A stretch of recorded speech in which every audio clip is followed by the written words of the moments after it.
Good to go. Like to call this meeting to order, a regular meeting of the Village Board on Monday, April 5th at 7 p.m. in the Germantown Village Hall Boardroom, and also can be accessed via WebEx.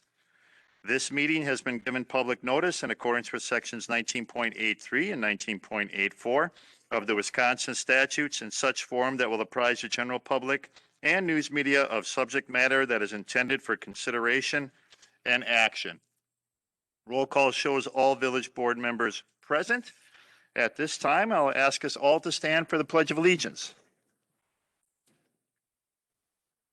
I pledge allegiance to the flag of the United States of America and to the republic for which it stands, one nation, under God, indivisible, with liberty and justice for all. Thank you.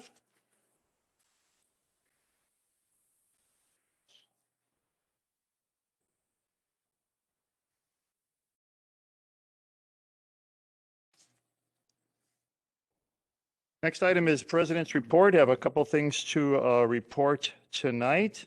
We have an election coming up, and with an election, we have some of the members of the board that will not be coming back or chose not to run. So this will be their first or last official meeting of the village board. We also have two former trustees who about a year ago did about the same thing and chose not to run for their seats as well. So today seemed like a good day to recognize their service and put together some proclamations of appreciation from not only this village board, but also from the residents of Germantown. So I have several that I'll read, and as I read each one, if you could come up here and stand so you can get your recognition, or if you care to say something, you can do that as well. I know being politicians, I don't want to hold you back, but you have the willingness to come and say a few words if you'd like. So the first one that I have is a proclamation for Bob Warren, and it reads, whereas Robert Warren is a resident of the village of Germantown and was elected to the office of the village trustee, District 3, on the first day of April 2014, on the fourth day of April in 2017, and whereas Robert Warren served as a village trustee and has served on various committees for the village of Germantown, including the Public Works Committee, the Public Safety Committee, the Building Construction Oversight Committee, the Utility Advisory Committee, the Board of Review, and Board of Zoning Appeals. And now therefore be it known that the village of Germantown citizens, the village board, and the village employees do publicly recognize and express sincere gratitude to Robert Warren for his outstanding contributions and for his loyal and conscientious service to the community, and I highly commend his dedication and devotion to the residents and community of the village of Germantown. And it's dated this day, 5th of April, 2021. Bob, if you could come up here and stand, please. The next one I have is for Jeffrey Hughes. And whereas Jeffrey Hughes is a resident of the village of Germantown and was appointed to the office of Village Trustee District 4 on May 12, 2010, he was elected to the office of Village Trustee District 4 on the 5th of April 2011, the 1st of April 2014, and the 4th of April in 2017. And whereas Jeffrey Hughes served as a village trustee and has served on various committees for the village of Germantown, including the General Government and Finance Committee, the Public Safety Committee, the Public Works Committee, the Economic Development Committee, and the Tourism Commission.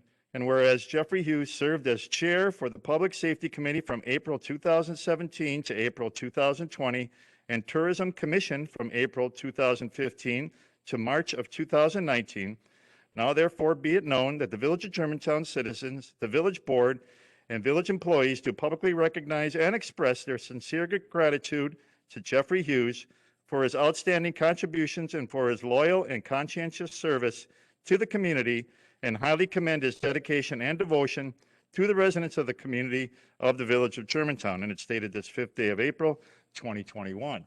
Jeff, if you could come and stand next to Bob, I appreciate it. Next one I have is for Daniel, which I got a little bit of trouble with, but I'm just not used to Daniel. But Daniel K. Wing, is a resident of the Village of Germantown and was elected to the office of Village Trustee, District 2 on the 7th day of April 2009, and the 3rd day of April of 2012, and on the 3rd day of April 2018. And whereas Daniel Wing served as a village trustee and has served on various committees for the Village of Germantown, including the Plan Commission, Public Safety Committee, General Government and Finance, Library Board, Tourism, Community Betterment Committee, Tourism Commission, Senior Advisory Committee, and now therefore be it known that the Village of Germantown citizens, the Village Board, and village employees do publicly recognize and express sincere gratitude to Daniel K. Wing for his outstanding contributions, for his loyal and conscientious service to the community, and highly commend his dedication and devotion to the residents and community of the Village of Germantown on this day, the 5th day of April, 2021. Dan, if you could come up and stand next to these two gentlemen. And the last proclamation that I have today is for Arthur Zabel. Arthur Zabel is a resident of the Village of Germantown and was first elected to Village Trustee District 4 on the 3rd day of April 1984, and then re-elected as follows: on the first day of April 1986, the 5th day of April 1988, the 3rd day of April 1990, the 21st day of August 2006, he was appointed, the 3rd day of April 2007, the 7th day of April 2009, the 3rd day of April 2012, the 7th day of April 2015, 3rd day of April 2018, and the 2nd day of April 1991 as village president. Whereas Arthur Zabel served as village president and village trustee and served on various committees for the Village of Germantown, including the chair of General Government and Finance from April 2007 to April 2021, served on the Public Works and Highway Committee, the Utility Advisory Committee, the Public Safety Committee, and representative of the Mid-Moraine Legislative Committee. And now therefore be it known that the Village of Germantown citizens, the Village Board, and village employees do publicly recognize and express sincere gratitude to Arthur Zabel for his outstanding contributions and for his loyal and conscientious service to the community, and highly commend his dedication and devotion to the residents and community of the Village of Germantown, dated this day, the 5th day of April, 2021. Arthur, if you could please come forward.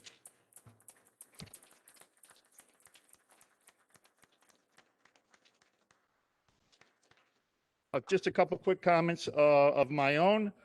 When Jeff was brought on the board and appointed, he had actually taken over my seat when I was village president and elected to be village president. One of the things I always appreciated about Jeff is that he was very patient and also very calm, but he got to a point where he kept us on a point of order, where he actually reminded us, hey, we're supposed to vote on something, or can we just move it along and get this meeting over with? So I always appreciated his conscientious point of order to bring everything back around.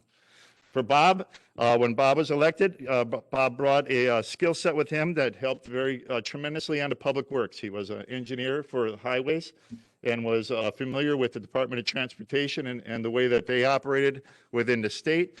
And he brought that skill set with us and was very much appreciated in regards to the time he spent and all his contributions on that Public Works Committee. Bob, thank you for that. You helped a lot of roads get well built within the village, and you also helped us save a lot of money while you sat on that committee. So I appreciate your service on that committee and also to the board.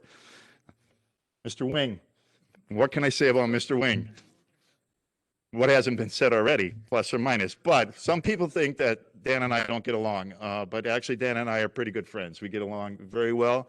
I have a high respect for Dan, and I hope he has the same for me. I will miss, I'd already missed these two gentlemen, but I will miss him on the board. Dan keeps things on track, but also keeps, I would say he's almost like my conscience. He reminds me of the other side of things very well. So for that, I appreciate. We need Dan Wing on the board. We need people like Dan Wing on the board, and the service that he's brought to this community and the way that he looks out for residents and small business has been appreciated by many, and especially by me.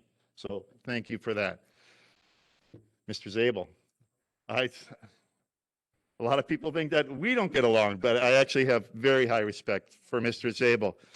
He was one of my mentors when I first got on the board. He helped me learn a lot of the things about how the board and the different committees operated. He was always good to talk about issues, and he's lately has, since Mel Eward has left the board and has passed on, has been our historian. He's the one that knows where things are. He remembers how things were and how things got done before. And for that, I will greatly miss Mr. Zabel. I do appreciate all your help. I do appreciate all your input, and I do appreciate especially your long time service on the board. Thank you, Art, for all your service to this community, and I hope to see you still in this boardroom on occasion and also volunteering for some other things that might come up as a citizen committee or something along that lines. But your contribution to this board and this community has been greatly appreciated, and your long-term service has also been greatly appreciated. So thank you. So for all these gentlemen, I do appreciate it. One last round of applause for your service to the village board. Anybody have anything to say? No? I'm a man of few words. Thank you, gentlemen, for coming. We're going to get these signed and put them in a regular plaque, and once they're ready for you, we'll get them to you. But thank you for coming tonight, and thank you for putting up with me.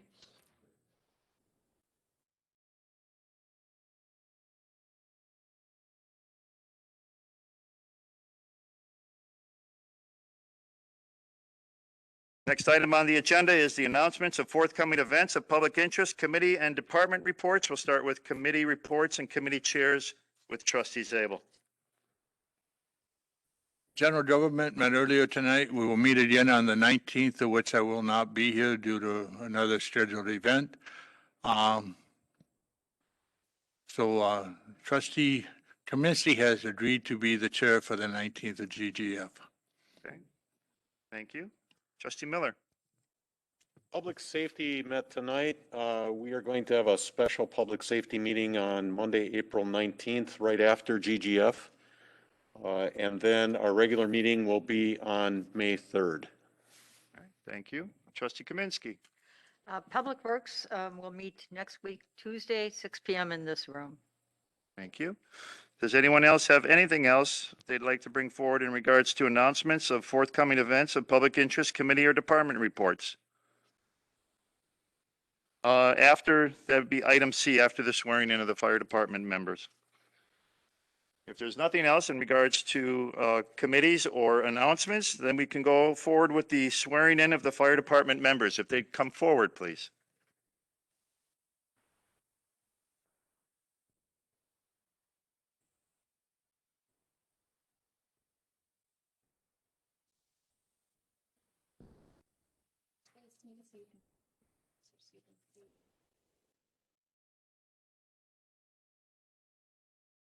I, Amy Boyle, having been appointed to the office of firefighter paramedic in the village of Germantown, Washington County, but have not yet entered upon the duties thereof, swear that I will support the Constitution of the United States, Swear that I will support the Constitution of the United States, the Constitution of the State of Wisconsin, the Constitution of the State of Wisconsin, the Code of Ordinances of the village of Germantown, the Code of Ordinances in the village of Germantown, and will faithfully and impartially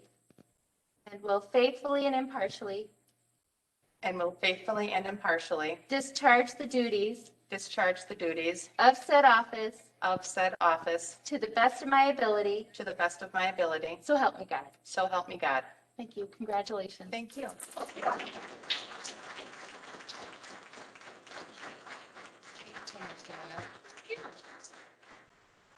An honor. It's my honor as well. Thank Thank you. you. Thank you so much.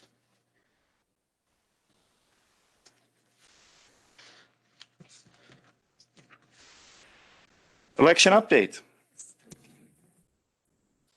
There is an election tomorrow, April 6th. Polls will be open from 7 a.m. until 8 p.m. If a voter needs assistance finding their poll location, they can call the clerk's office, or they could find it online at myvote.wi.gov. Right. Thank you. Next item is a citizen input and public appearance on items not subject to a public hearing. There is no public hearing on tonight's agenda. But if there is anyone in the audience that would like to come forward, or if there's anyone on WebEx that would like to participate in citizen input or public appearance, you're welcome to do so at this time. All I would ask is you come to the podium and state your name and your address for the record, or make your wish known to participate in this, and Michelle can give you access via WebEx. Is there anyone wishing to come forward for citizen input or public appearance at this time? Sir? Could you come to the podium and state your name and your address for the record, please?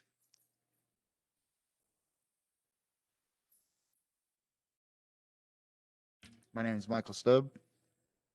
Sorry, I just got here. I know I talked to Donna recently. I don't know if I'm a little late. So there was an incident that happened with the village police when I got pulled over. I asked her, I made a claim with her, and the insurance company denied it because they're saying that police are exempt from damaging people's vehicles. So I'm actually here to make a statement to see if the village is willing to actually reimburse the damage that was caused on my vehicle by the Germantown Police Department. So I know Donna, I talked to Donna about it previously, and she was the one who told me to that I could appear. So I actually asked my boss if I could appear. That's why I'm late. I'm actually leaving work to show up for this. So. Okay, I have no insight into this. I don't think it's been through committee at all. Trustee Miller? On the agenda? Oh, I see. Yeah, so it would be coming up on a new business, item B. If you wish to stay for that, it'll be discussed at that time, and the Okay. board can decide what and how they'd like to handle that. Okay, Okay? I can do that. All right, thank you for coming forward. Is there anyone else that wishes to come forward for citizen input or public appearance at this time?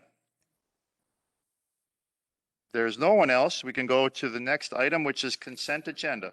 Make a motion to approve consent agenda items A and B as presented. Second. Motion made and seconded to approve consent agenda items A and B. Is there any discussion on that motion to approve? No discussion? We'll have a roll call vote, please. Trustee Bond? Aye. Aye. Aye. Trustee Miller? Aye. Trustee Pieper? King? Trustee Zabel? Aye. Aye. That then takes us to unfinished business. There's one item on the agenda tonight for unfinished business. It's the police department hiring of the clerk position. Of the resolution of the hiring of the clerk position with the information given in the packet tonight. Second. Second base. Motion made and seconded. Any discussion on that motion? Just came through GGF, Art? No, it came through public safety. The question, we questioned last time till we didn't have a job description or a grade. We now have that information, so I have no problem with it. All right, thank you. Further discussion? No further discussion? Roll call vote, please. Trustee Zabel? Aye. Trustee Bond? Aye. Aye. Trustee Miller? Aye. Aye. King? President Walter? Aye. Okay. And we're down to new business. We can start with new business item A, Stars and Stripes Honor Flight, Inc. Honor Flight Memorial Virtual Golf Fundraiser, Public Grant Program for Fees, June 6, 2021, Sticks Golf at West 164, North 11271, Squire Drive.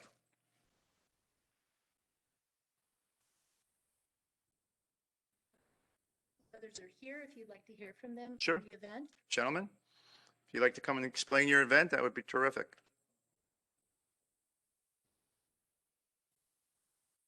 Sure.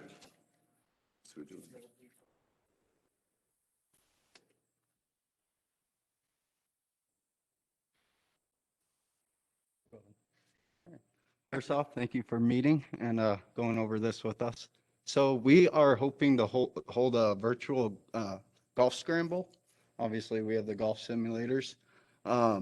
And basically over April and May, people will come in and play the scramble.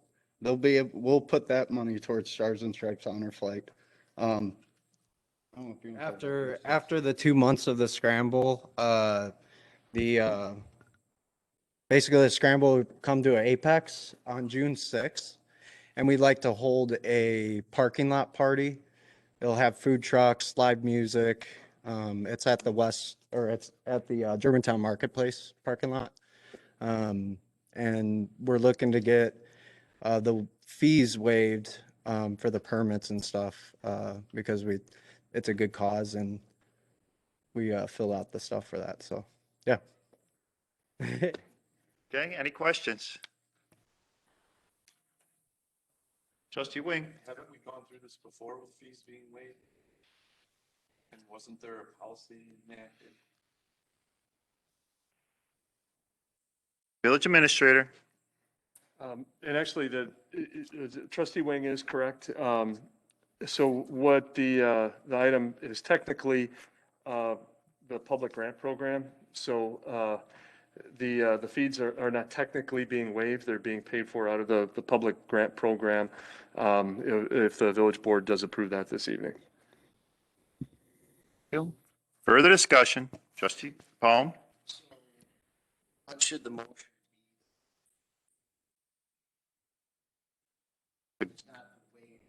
It'd be to cover the fees through the public grant program. Right, to approve the grant amount of $260.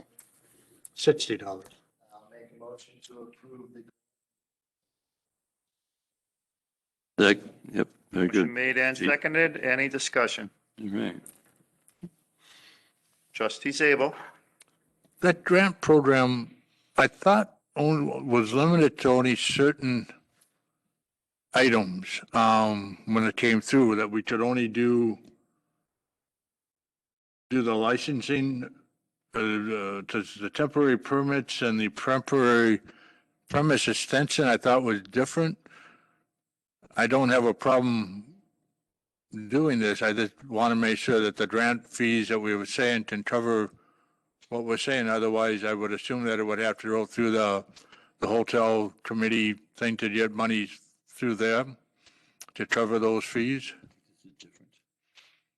This is a question for the village attorney. Trustee Zabel is correct. There are limits, as I recall. I don't remember specifically what they are, so I'm running through the policy right now.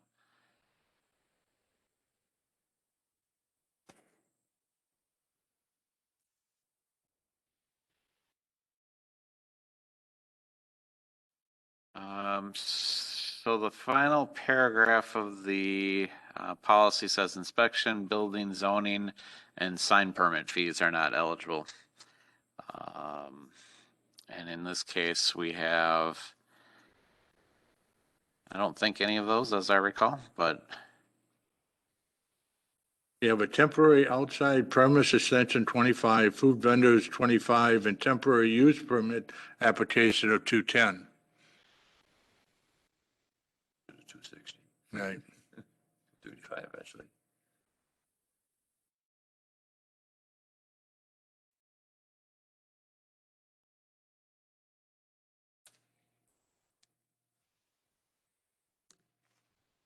I mean, I guess the question would be whether the temporary use would be a zoning fee.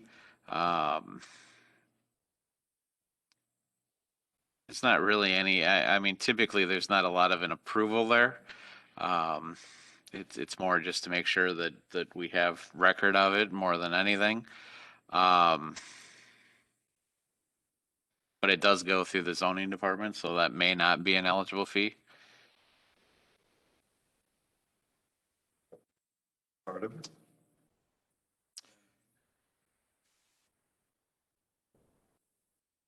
So that's the question. And again, I think the application can apply through, I hate to say hotel motel fees, whether, because they're doing this thing over a period of time and people could be coming in from outside to participate. So I think the other fees might be able to cover be covered that way. I have no problem. The village is doing it. Again, these are grant monies, which I don't sure if they're aware, but basically you pay in and we give back. It's it's sort of a in and out type of transaction. I don't know if anybody is explained that. So does the motion need to be changed or That- amended? That's why I'm waiting to see from the attorney if we need to.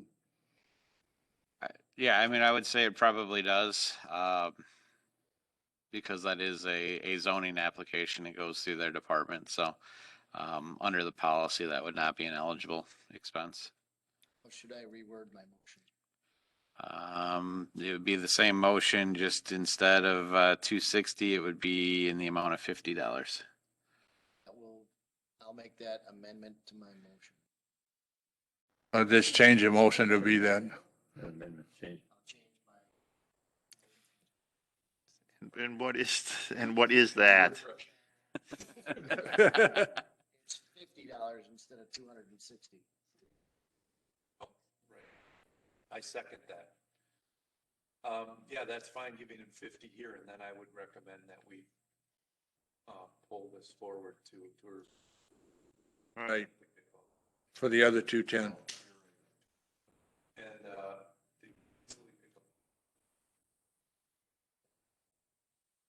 And that's all right with the second?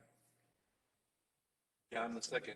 Ask the two, then we can't decide this. All right. Do you have questions? It sounds confusing, doesn't it? It is. The long and short of it is. I got the head nod from Deanna. Your Thomas. fees will be covered, but it'll be from two separate areas instead of the grant fund. Okay. Maybe with the tourism and veteran, but I really don't see and I can't speak for them, but in most cases, it really shouldn't be an issue. I am. There you go. But Trustee Zabel. I also want to point out that if you go to the Tourism and Betterment Committee, he may want to put in some fees or some additional money for advertisement to and get over and above the 210. So, but that's, I would put everything together so that when it goes, I think.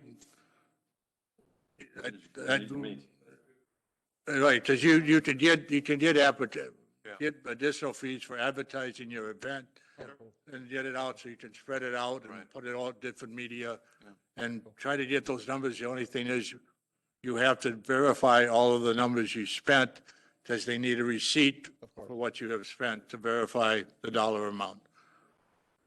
So you go to your last meeting and you decide to spend money? Hey, I got to spend it sometime in my For the life. better. I don't do it now. Further discussion? No further discussion? All those in favor, please say aye. Aye. Opposed?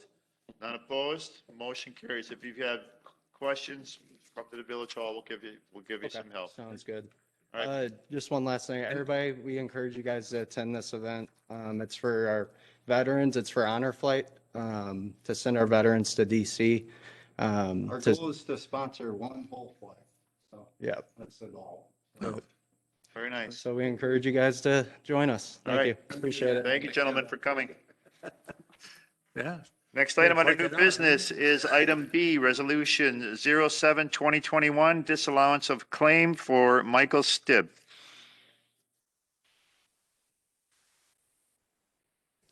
Information on All right, this? bud, take a seat, Mr. Stibb, and then let's get some background information on this, and then if you have anything else that you'd like to say, then you can come forward at that time. Sure. So in terms of background, this is a claim that was filed with the village relating to an incident that took place back in January. Mr. Stibb was pulled over on that evening and ended up being, I think, as I recall, taken into custody on an outstanding warrant that he had. As part of that stop, the police officer that was involved called the canine unit out to do a search of the vehicle for drugs. And as part of that process, Mr. Stibb alleges that the canine scratched his door as he was scratching at the door. My recollection is, and I'm looking at the chief who maybe recalls this better than I do, that they didn't find any drugs. So it was just, he was just taken on in custody on that warrant, but there were no drugs that were found. When we got the claim, we turned it over to the insurance company. They've looked at it, have advised that they believe that there is indemnity that exists here, and as such, they recommend that you deny the claim. Questions? What was the amount? I'm sorry, I didn't catch that, Mr. Trustee. What was the amount? The amount for the claim? Yes. $1.25. I just wanted everybody to know it, so. Okay.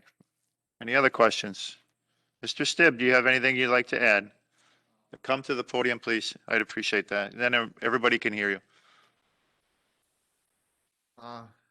Now, the job that I have, it pertains hair samples and they're random. So I don't do drugs. I've been at my company for 2 years. I was taken into custody on a probation warrant and I was released shortly after. I wasn't pulled over for violating any traffic laws. Like you guys heard, there was no drugs in my vehicle. I even offered the officer to even do a drug test. My company, me having a background that I do, to have the job that I do is very hard to find. I get paid pretty good, and to be a felon, it's hard to even get a job like that. So I work hard to get what I have in life, and I just purchased a vehicle back in September. So it's a brand new vehicle. I'm the first owner. I work hard for for what I have in life, and to have it damaged by an officer like, I believe, I'm not too sure if this is the lieutenant that I talked to that night that I complained about and he took pictures.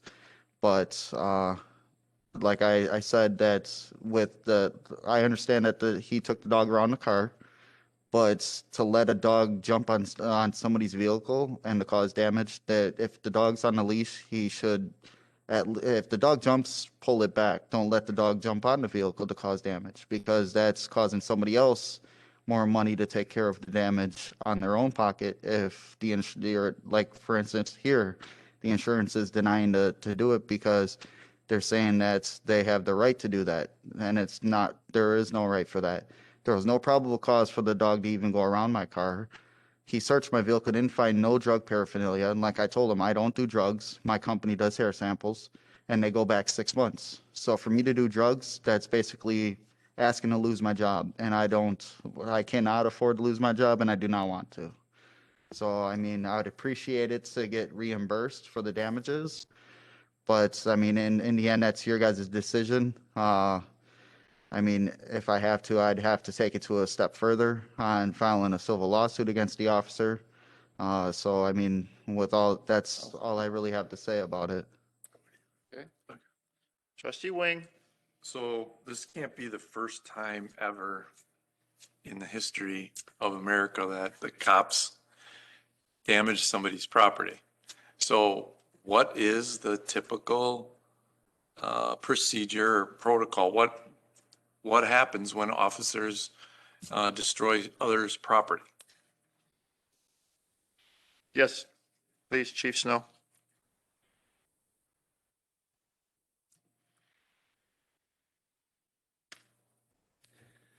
I think the question is whether it was negligent or done during the course of a routine investigation. In this case, the canine handler did not lose control of the dog. The dog alerted on your vehicle. That's how the dog alerts on the vehicle, is by scratching. They did not locate controlled substances on the vehicle. The reason for the search to begin with was the officer did have clues, starting with the driving, which was erratic on Highway 41. A sudden exit onto Landon Road. The officer stopped the vehicle. The driver seemed nervous, not uncommon. He did know that he had a warrant, is my understanding. Along with 3 separate cell phones and things like that are are indicative of someone that may be involved in drug activity. The officer did use the canine to do a sniff, and again, the dog did alert on the vehicle. It is not. There are times when a dog can alert on the vehicle and not find substances. There's a number of reasons why that could be the case.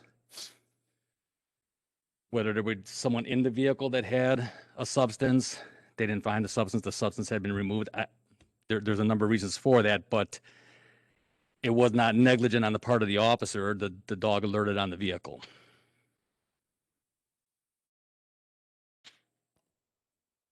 Trustee Zabel.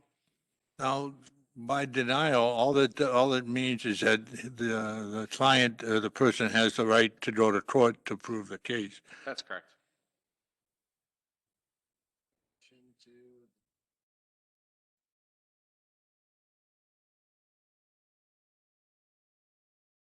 Second. Motion made and seconded.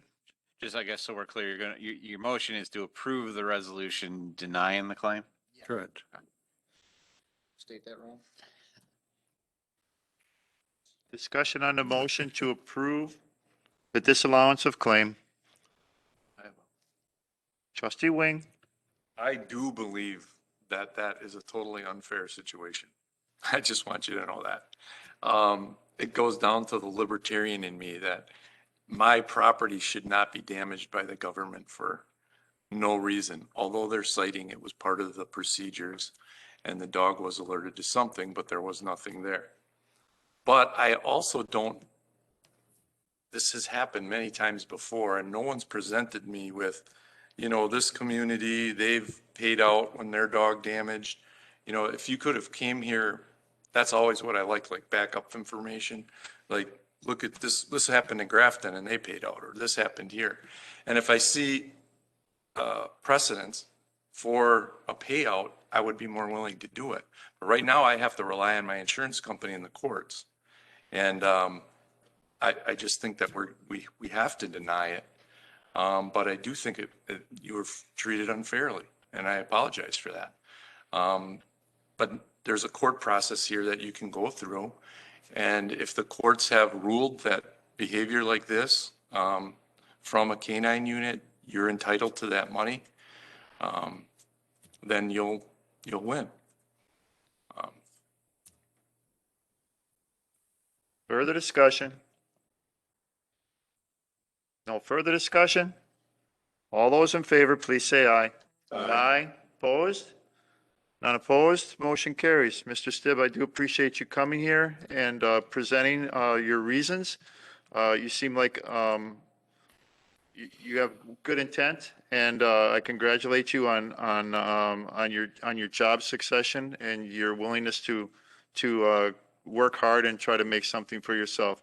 I'm hoping, as Trustee Wing had said, that you'll find what you're looking for in your next step, would be within the courts. Thank you, sir. Next item under new business is new business item C, appointment of Superintendent of Highways, Parks, Buildings and Grounds, and setting of salary. So are you bringing forward a person to appoint? Yes, I am bringing forward Mr. Scott Anderson. I'll second that. I'll make the motion to accept. Second. Motion made and seconded. Discussion. We're breaking this apart in your motion? It says here, and setting of salary. And I also, if you want to be included, I will accept your appointment, but I also will approve the salaries that was given to them as recommended by staff in the GGF agenda. Okay. Discussion. No discussion? Roll call vote, please. Trustee Zabel? Aye. Trustee Baum? Trustee Hudson? Aye. Trustee Kaminsky?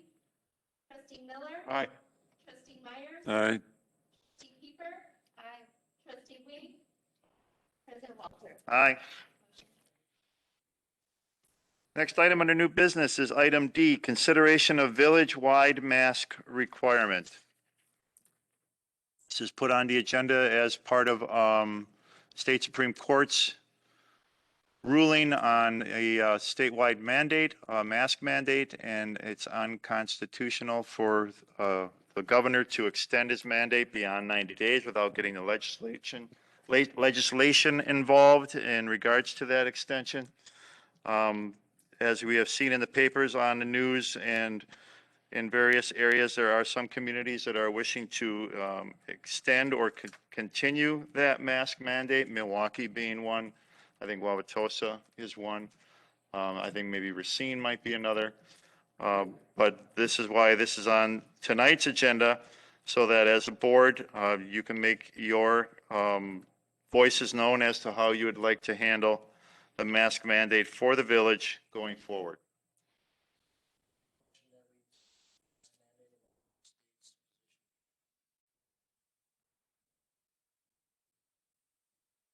Motion made. I need a second. Second. Motion made and seconded. Discussion. No discussion. Trustee Baum.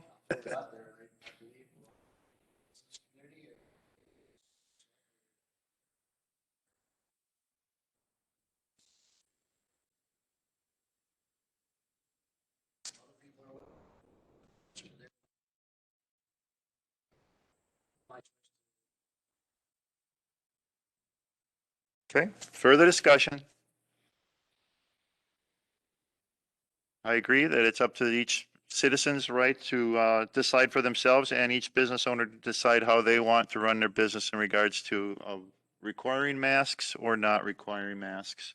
So I'm not looking for this body, nor would I bring forward a motion to extend a mask mandate within the village. Further discussion. Trustee Zabel.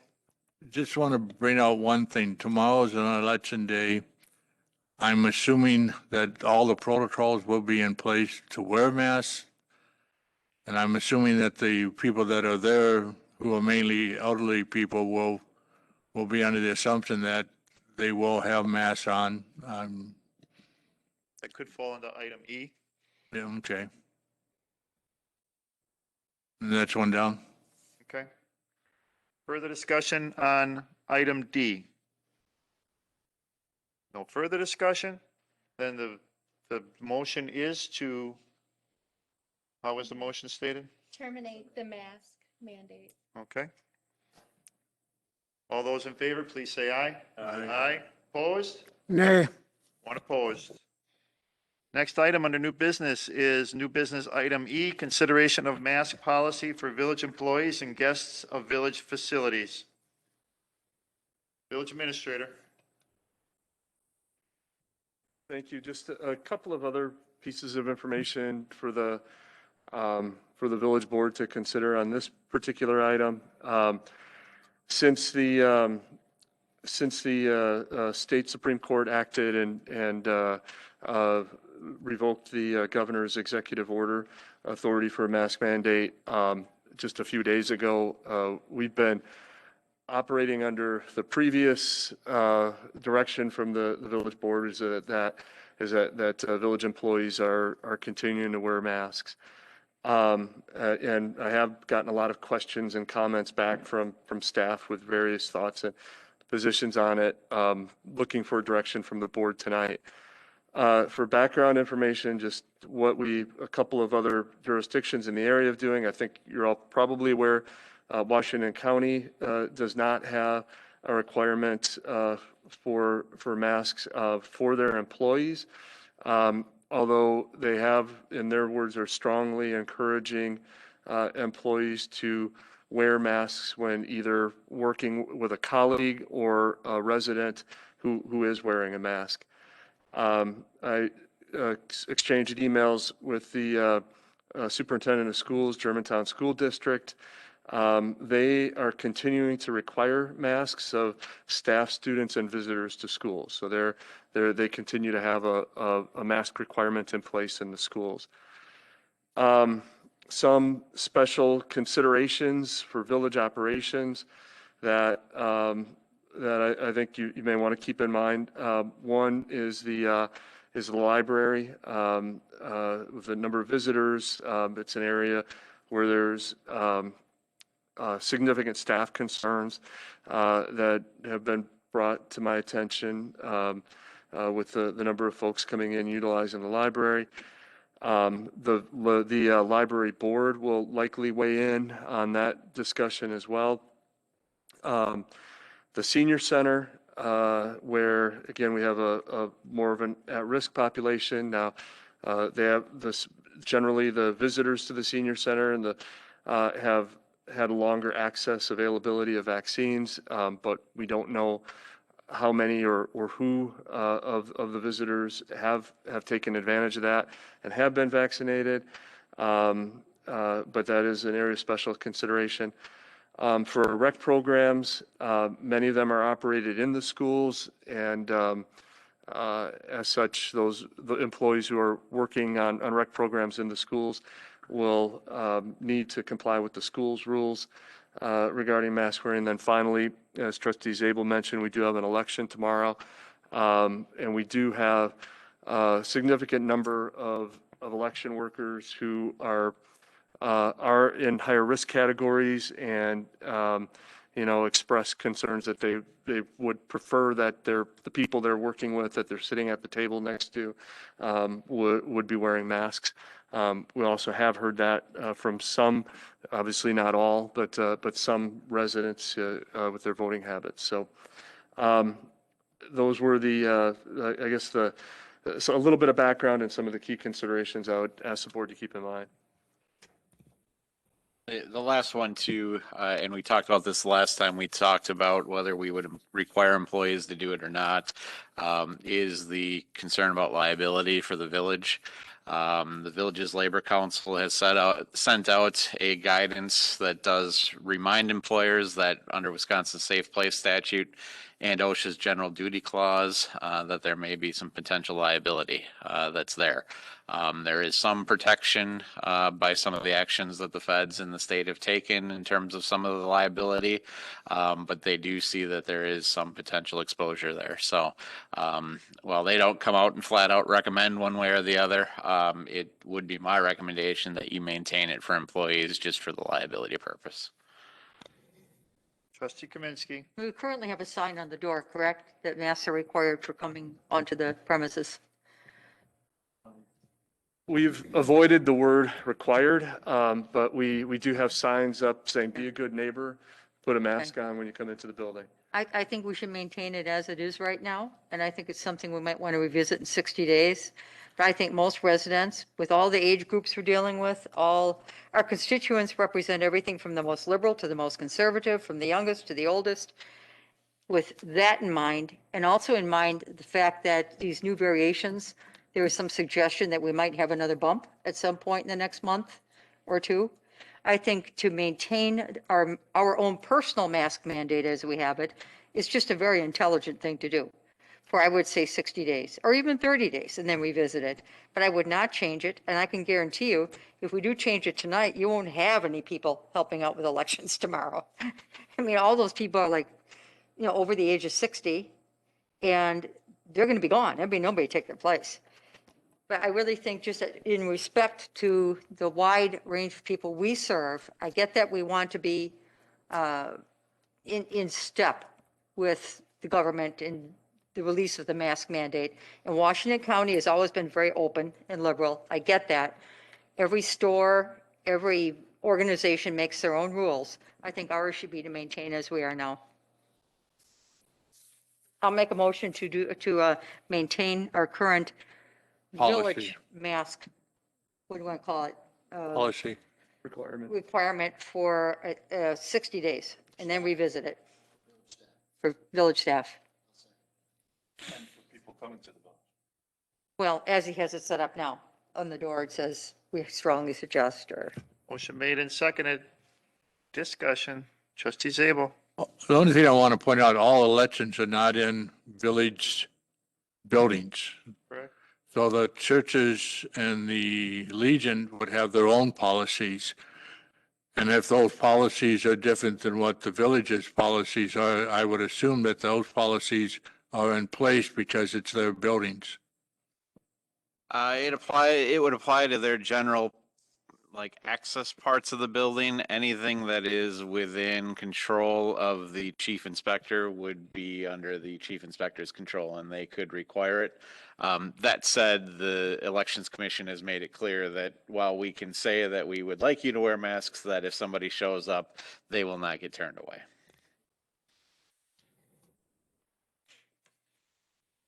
Further discussion? Trustee Wing? I'm completely against that motion. I'm not a mask believer. I'm looking at the numbers right now for Washington County of cases, 16,000, over 16,000 with deaths at 151. This is less than 1% of the population. And this is of people that report being infected. I was infected and never reported it. I know many people in my family that never reported it. So now we're getting less than 0.5%. The whole last year, I feel has been overblown and ridiculous. Is Corona, can it kill? Yes, the flu can kill as well. It's a matter of what you do. What's the risk and what kind of measures do you take? We took measures, taking kids out of school, masking, shutting down, where doctors and scientists are saying this has been worse for our society. Kids have fallen behind in school, mental health has gone down, suicide rate has gone up.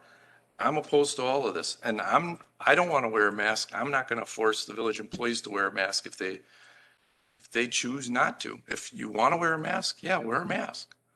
If you don't want to wear a mask, don't wear a mask. How about consideration of fellow employee? If they would request for you to wear a mask if you chose not to, would that be We've already told employers in Germantown that they can decide on their own. right? So their employees have to make the decision then, right? Do they I want to? mean, within the village hall, let's say that somebody would, you would come in and have to do something at the treasury's desk, and that person happened to have a mask on and would ask if you could please put a mask on. Or one of their fellow employees, what is your thoughts there? Just curious. If I don't have to put one on, I'm not putting one on. Trustee Kaminsky? Steve, how do you feel about it? I mean, you're closest to your employees. Well, quite a bit of feedback. I've gotten quite a bit of feedback over the past few days on this. I've given it a lot of thought. I do think we need to have a plan. They have to come off at some point. We have to get away from this at some point. I am concerned about exactly the point that the village president just raised, that we do have employees who are at higher risk than others. We do have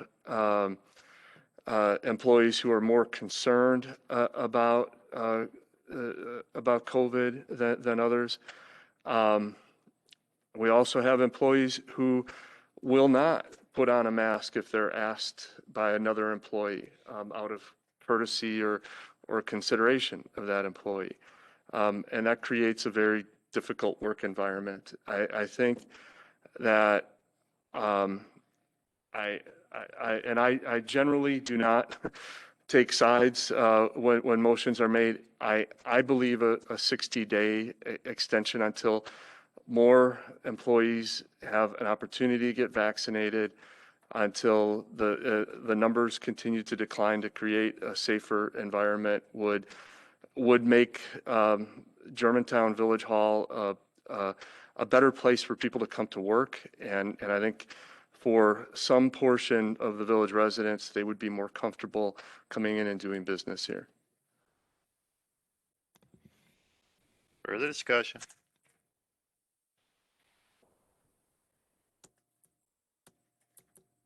No further. Trustee Baum?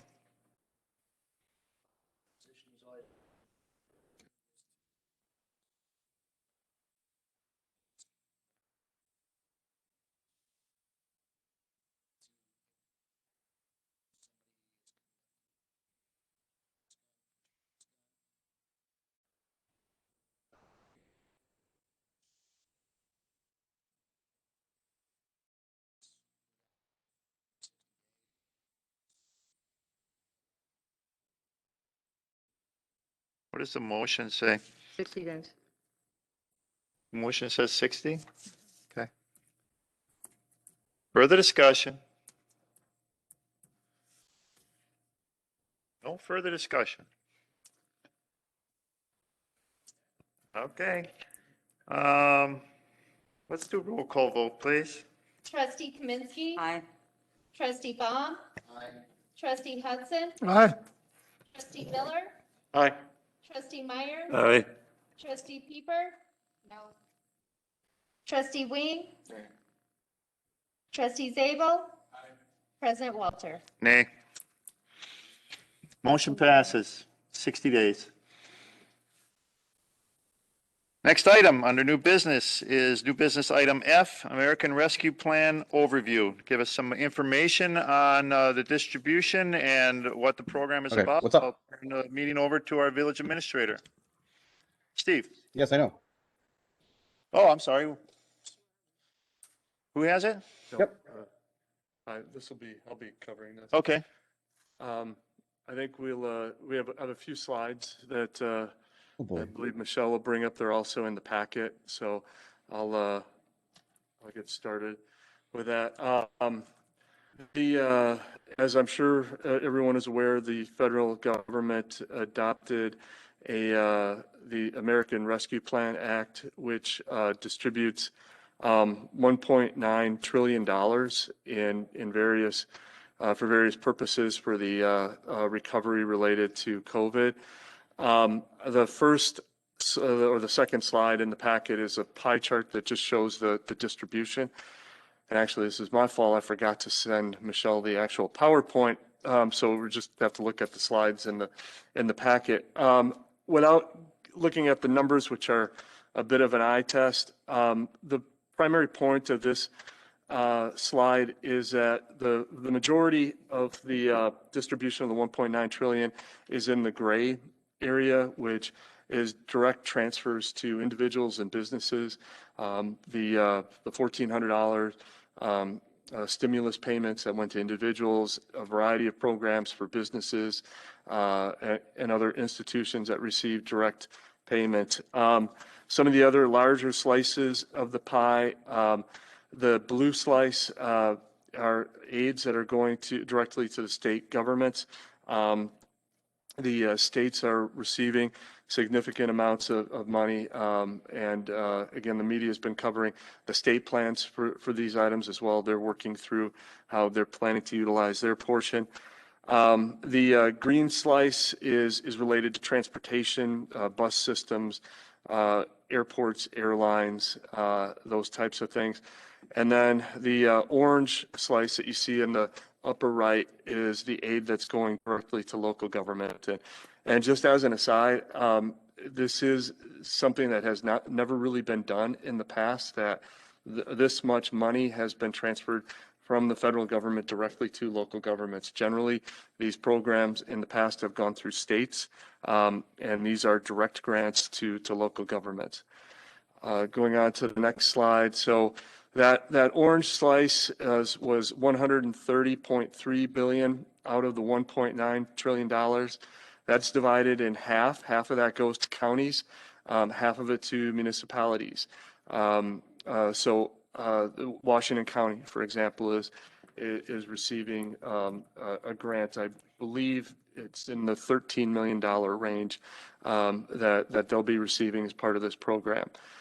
The $65.1 billion is further divided, and it's roughly proportionally based on population. About $45 billion is going to community development block grant cities. Those are generally cities with populations of 50,000 or more. And $19.5 billion is distributed to smaller municipalities. The state of Wisconsin municipal government cities are receiving a total of $788 million for the large cities, about $400 million for the smaller cities, and that includes for the village of Germantown about $1.9 million that we will be receiving over the next 2 years from the federal government. Information is still coming out from Treasury. They have not released guidance. The information on the use of the funds that I've been able to find have come from sources like the Legislative Audit Reference Bureau at the state, the Government Finance Officers Association, the League of Municipalities, et cetera. But until the Treasury actually releases their guidance, some of the things that I'm going to talk about are subject to change. But one of the things that does seem to be pretty firm is that all of the funds will have to be used by December 31st, 2024. So that also means that we don't have to spend it right away. It's not a spend it in the next 6 months or lose it. We can take our time as a municipal government to determine the best way of utilizing the funds that we receive to benefit the community. A couple of rules that are in place. The federal legislation says that funds cannot be used to decrease taxes or to delay a tax increase. What I'm hearing so far is that everyone seems to be in agreement that only applies to state governments and is not applicable to the municipal portion.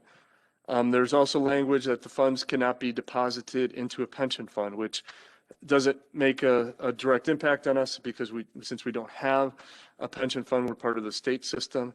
And again, there's a little bit more gray area here, but it's possible that only applies to states as well and not to municipal governments.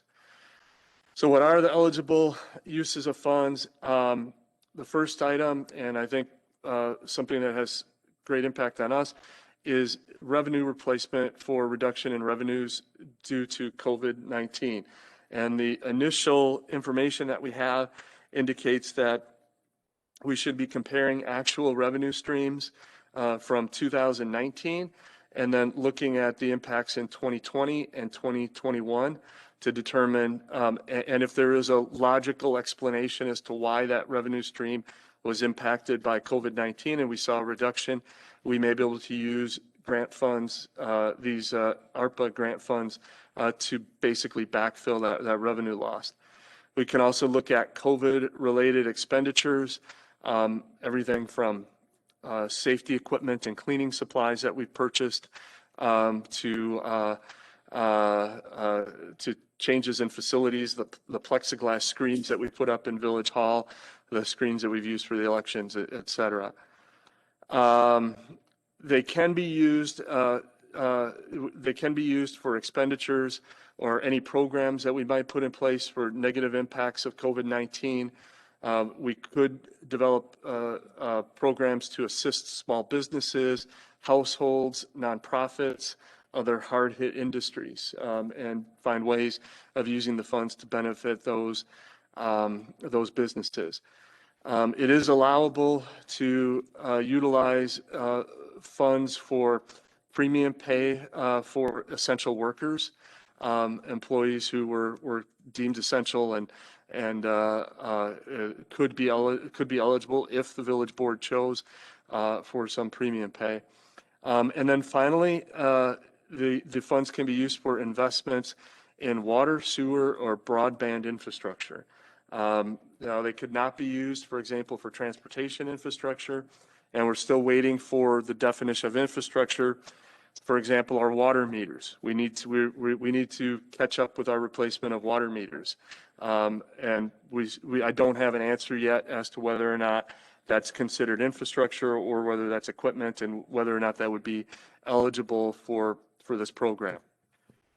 So the initial area that working with Matthew that we focused on is what have been our revenue losses.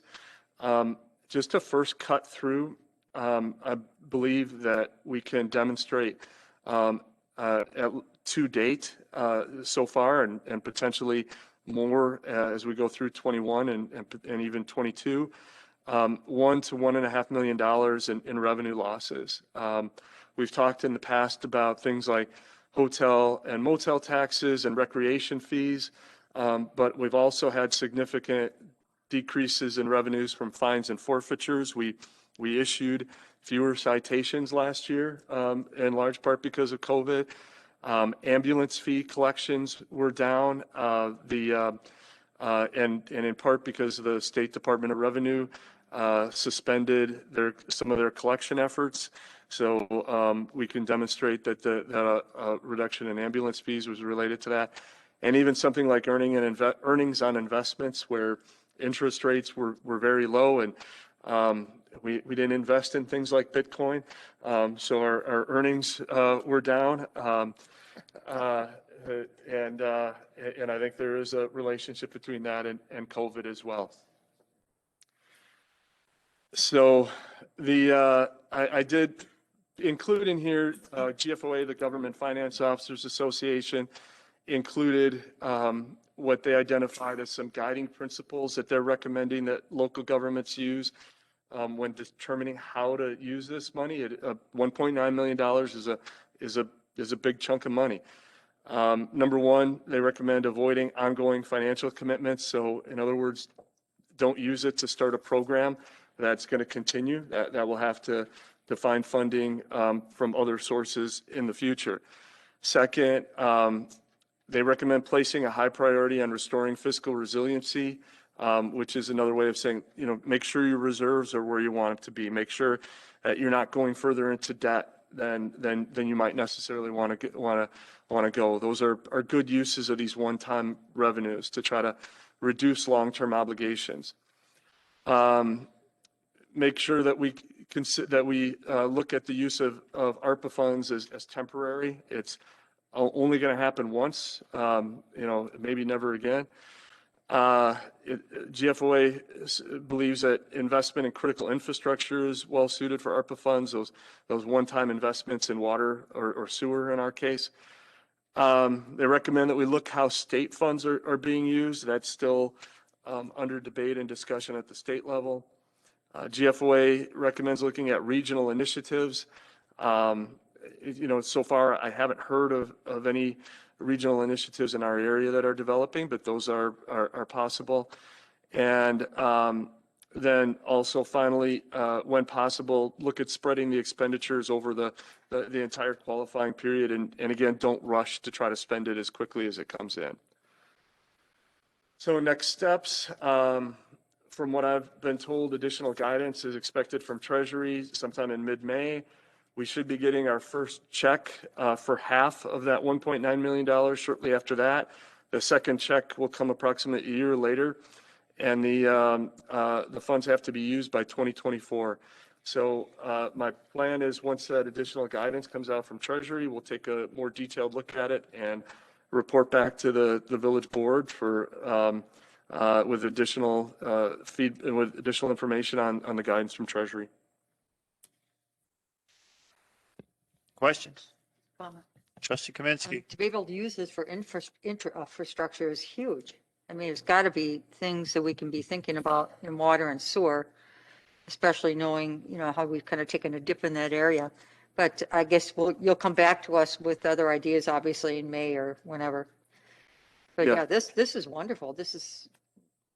Do we know how much Washington County received? I could check. I believe I heard in a conversation I had one of the staff from Washington County. I believe it was $13 million. I'm seeing higher. 22. Okay. Can look it up while we're. How do you look it up? I mean, where would you find this info? Okay. Yeah. They don't share any of that with us, do they? Well, When they if say the regional. county gains, we gain. You know how that goes. Yeah, but I mean, there might be something that. Well, and that is, I mean, they certainly have the option, and much of, that is another alternative for, the county as well as the municipalities within the county to look at some sort of a regional cooperative program to pool the money and do something, even a little bit larger than we might otherwise be able to do. We think it's over 20 million. Yeah, we should have an answer here shortly, Yeah, okay. but so I was maybe a little low there. Well, that's positive news, though. I mean, we're in a negative situation. So you've made a statement that you've already recognized $1 to $1.5 million that you've documented in lost fees or revenues. Is that something that's going to be broken out for us to look at so we can see if we want to recoup it all or parts of it or where it makes sense to recoup any of it? Well, yes.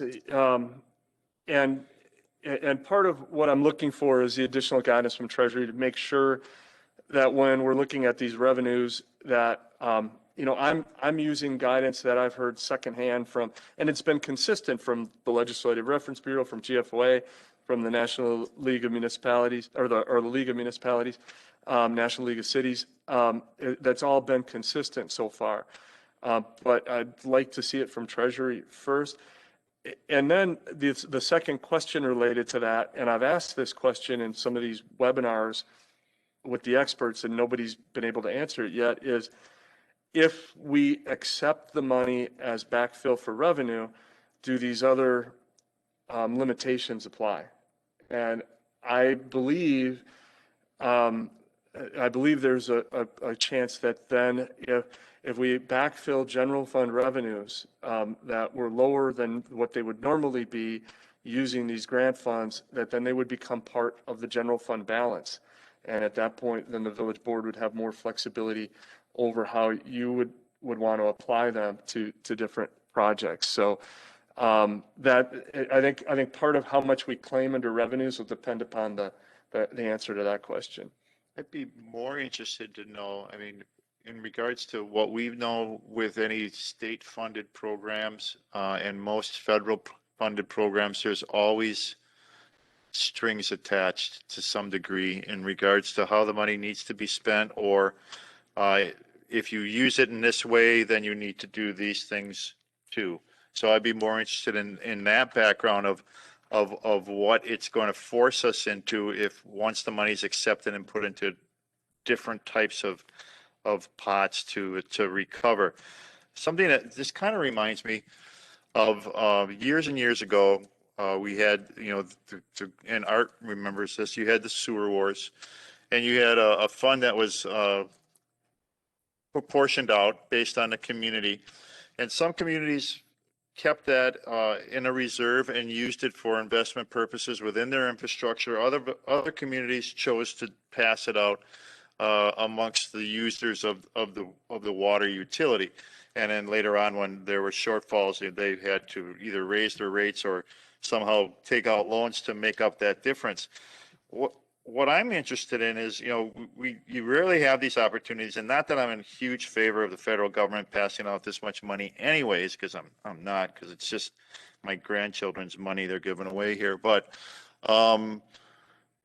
can we look at it as some sort of investment kind of a pool? We're looking at economic development. We're looking at our 2050 plan. We're looking at pods of areas within our downtown or our commercial district to kind of revitalize and revamp. Can some of that be used in that situation?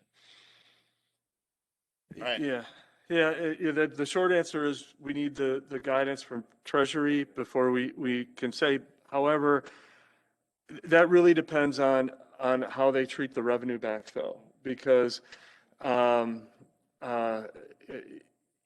guess if they would be like programs that would provide grants, loans, other types of support to businesses that were affected by COVID, they would be eligible.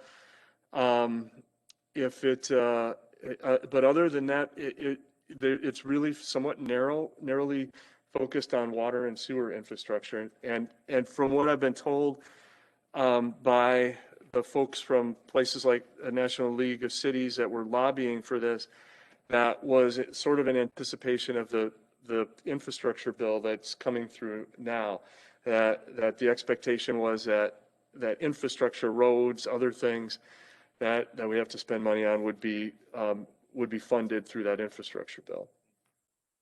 So I guess the short answer is that I don't have an answer to that question. Okay. Yet. All right. Trustee Baum. Only by you. And all of us, eventually. If we don't utilize the money, if we don't expend the funds, and that word has to be defined yet too. There's different ways that Treasury could define what it means to spend the money.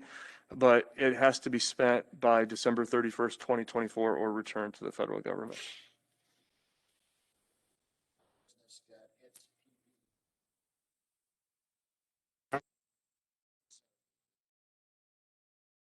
Got the money, we spent it according to those rules.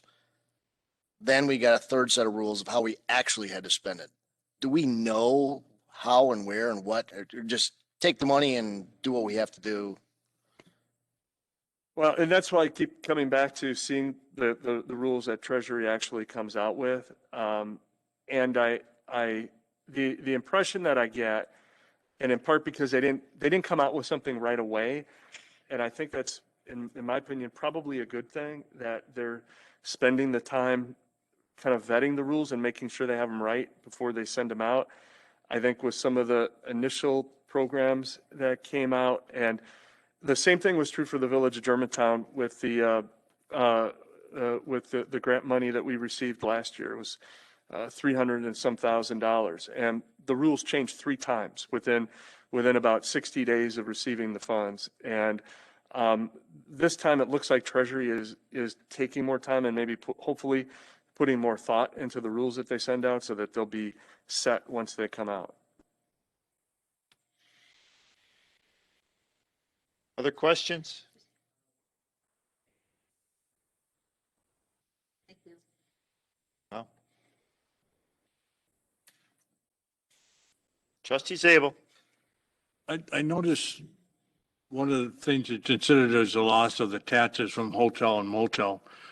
Now, being a business that didn't have the revenue, can any of that money be used to go back to the hotels and motels to try to make them somewhat even, or does it only to be used on municipal funding and municipal projects? Based on the initial reports that I've seen, the village could create a program to distribute money back to businesses that were affected negatively by COVID-19. So if there are businesses and small businesses within Germantown that can be proven that they had some effect that did not have revenues, we could create some type of grant program that could help them out. But the money from hotel motels, the first dollars go to the general fund. The first dollars from hotel motel tax goes to the general fund. Right. So. No, I'm thinking about other businesses that may not have got enough, that started doing and didn't get the revenue that they were deal. Can we create a grant program to give back to the businesses within that money? That's just an idea. It'd be interesting to see what happens come May, because everything has its pluses and minuses. So once you open up that can of worms, who wasn't affected? And I Whereas think we can all use infrastructure. Well, and I think when it comes to the grant programs, that also is the reason for GFOA's recommendation to see what the state is doing and also look at what I think the federal government is doing. I think we may find that what the federal government is doing with direct grants and what the state ends up doing could be significantly bigger than anything that we'd be able to do as a village with $1.9 million. Any other questions? All right, more to come. Next item under new business is item G, ordinance 03-2021, and ordinance amending section 12.02 of the Germantown Municipal Code relating to the sale of intoxicating liquor for off-premise consumption. Motion to approve. Second. Motion made and seconded. Village attorney, some background. This is in regards to the change in state law. Yep. So legislature just passed a change in the state law that allows the use or the sale of intoxicating liquors in something other than its original container for consumption off premises, provided that it has a seal that shows whether it's been open or not effectively. I sent over the proposed draft. Deanna put it in the packet after attempting to fix it, not realizing I wasn't working at the end of the week because of the holiday and traveling. And so she tried to doctored up. I sent the wrong one. I sent the version that we used in Mequon for their code. So the language didn't quite match up. So on the dais before you is the correct version. And that would be the one that we would ask that you adopt.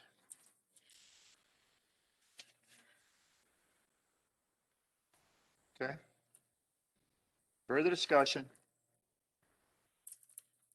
No further discussion? Roll call, please. Trustee Meyer. Aye. Trustee Zabel. Aye. Trustee Baum. Trustee Hudson. No. Trustee Kaminsky. Aye. Trustee Miller. Aye. Trustee Pieper. Aye. Trustee Wing. Aye. President Walter. Aye. Motion carries. Next item under new business is item H, Presbyterian Homes claim. The village board may enter into closed session per Wisconsin statutes 19.85 subsection 1 subparagraph E for the purpose of conferring with legal counsel for the governmental body who is rendering oral or written advice concerning strategy to be adopted by the body with respect to litigation in which it is or is likely to become involved. Motion to go in closed session. To include the attorney and. And the administrator? That's all? Do you want the clerk? Whoops. Any discussion on that motion? No. Roll call vote, please. Trustee Meyer. Aye. Trustee Baum. Aye. Trustee Hudson. Aye. Trustee Kaminsky. Trustee Miller. Aye. Trustee Pieper. Aye. Trustee Wing. Trustee Zabel. Aye. President Walter. Aye. Before we adjourn in the closed session, the next regular village board meeting will be on Monday, April 19th at 7 p.m. in this boardroom and also can be accessed via WebEx. Thank you for all coming tonight. Thank you for all watching and have a good night.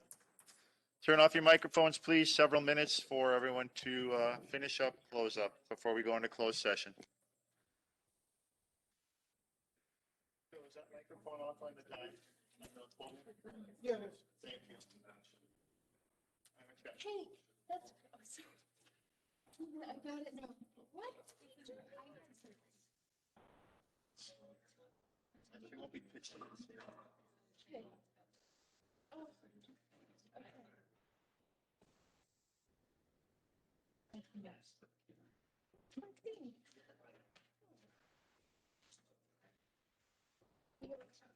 No. I had the time. Wow. So they cut off. They cut off the. No.